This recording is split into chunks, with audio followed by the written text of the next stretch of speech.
तो आज का पहला हमारा इस चैनल का पहला वीडियो जो है वो है रामचरितमानस के बारे में। दोस्तों, आपने रामचरितमानस पढ़ी होगी, नहीं पढ़ी होगी तो उसका नाम सुना होगा, उसकी चौपाइयाँ तो ज़रूर सुनी होगी, कई गानों में भी इस्तेमाल करी गई हैं और बहुत सारे लोगों ने उन्हें गाया है। कई जगह अखंड रामायण भी होती है तो आपने उसको पढ़ा होगा। यहाँ पर हम रामचरितमानस की बात कर रहे हैं। रामचरितमानस को अगर लिया जाए तो कई लोग उसे रामायण कहते हैं। मैं ये ज़रूर कहूँगा कि रामायण एक अलग है। रामायण वाल्मीकि जी ने लिखी थी, संस्कृत में लिखी थी, बाद में तुलसीदास जी ने उसे रामचरितमानस के रूप में पुनः सृजित किया।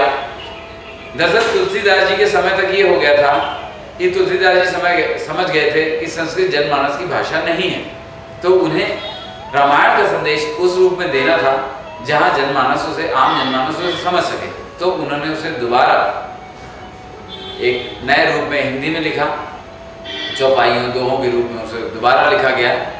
और साथ में ये भी कहूँगा मैं कि ऐसे आप रामायण का अनुवाद न मानें, क्योंकि जो मूल रामायण है उससे कभी कभी ये इसके जो अपने अर्थ हैं उससे काफ़ी अलग हो जाते हैं।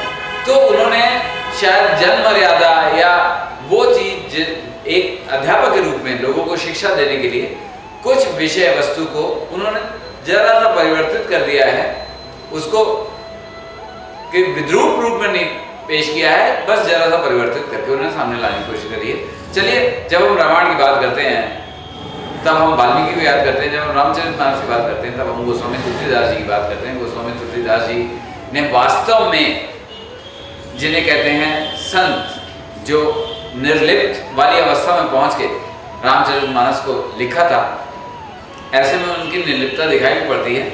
हमारा जो पहला आज का विषय है रामचरितमानस, जिसे आप बहुत वर्षों से सुनते आ रहे हैं जिन शब्दों को, मैं आप सभी से जरूर ये प्रश्न करना चाहूँगा कि रामचरितमानस का क्या आपने स्वयं अर्थ जाना है? क्या आप इसका शुद्ध व्याकरणीय अर्थ जानते हैं? रामचरितमानस का व्याकरणीय अर्थ क्या होता है? क्या सोचते हैं आप? श्री रामचरितमानस। अब राम तो हमारे रामदेव हो गए, नमस्कार है उन्हें। फिर चरित, जिसमें से आप में से अधिकतर लोग यही समझते होंगे कि चरित का अर्थ है चरित्र, और मानस यानी मनुष्य। तो कई लोगों से मेरा इस बारे में संवाद हुआ, तो लोगों का जो मूल अर्थ जो लोग इसका समझते हैं, व्याकरणीय रूप से जो लोग सही समझते हैं कि राम मनुष्य के रूप में उनका चरित्र, क्षमा कीजिएगा, इसका ये अर्थ नहीं। रामचरितमानस का अर्थ है राम का। चरित मीन्स चरित्र नहीं होता, चरित्र का हिंदी अर्थ है जीवन, तो राम का जीवन। और मानस माने मन, कुछ ऐसा जो आपके मन से जुड़ा हुआ हो। मानस पटल शब्द आपने सुना होगा। तो रामचरितमानस, श्री रामचरितमानस का अर्थ हुआ श्री राम जी का जीवन और श्री राम जी का मन। तो ये तो आपका रामचरितमानस से हो गया परिचय। अब आगे रामचरितमानस के बारे में क्या बताना चाह रहा हूँ, मेरा जो अपना विषय है रामचरितमानस की, कई सारे मेरे माननीय संतों ने बहुत ज़्यादा इसकी व्याख्या किया है। इसकी एक एक दोहा, एक चौपाई को मेरे ख्याल से हजारों बार उसका निरूपण दूसरे अर्थों में किया गया होगा, पर मैं कोशिश कर रहा हूँ कि यहाँ पर रामचरितमानस के वैज्ञानिक संदर्भों को लेते चलूँ कि कहाँ पे वैज्ञानिक संदर्भ। और वैज्ञानिक संदर्भ का अर्थ ये नहीं होगा कि उस चीज़ को वैज्ञानिक रूप से ट्विस्ट किया जाए, यानी कि उसको मोड़ा जाए, ऐसा नहीं होगा। मेरी कोशिश होगी उसका वैज्ञानिक संदर्भ, वैज्ञानिक अर्थ लिया जाए। कई बार वैज्ञानिक अर्थ चीज़ों के बिल्कुल सीधे सपाट होते हैं, मगर हम विज्ञान की दृष्टि से देखते नहीं। आप संतों की भाषा में सुनते होंगे कि आपको जो दिखाई देता है सब नश्वर है, सब झूठ है। आप वैज्ञानिक रूप से लेते हैं, भाई आपको चीज़ें कैसे दिखाई देती हैं? पहले उस वस्तु पर प्रकाश पड़ता है, फिर वो प्रकाश वहाँ से होकर आपकी आँख तक आता है, फिर आप उस चीज़ को देख पाते हैं।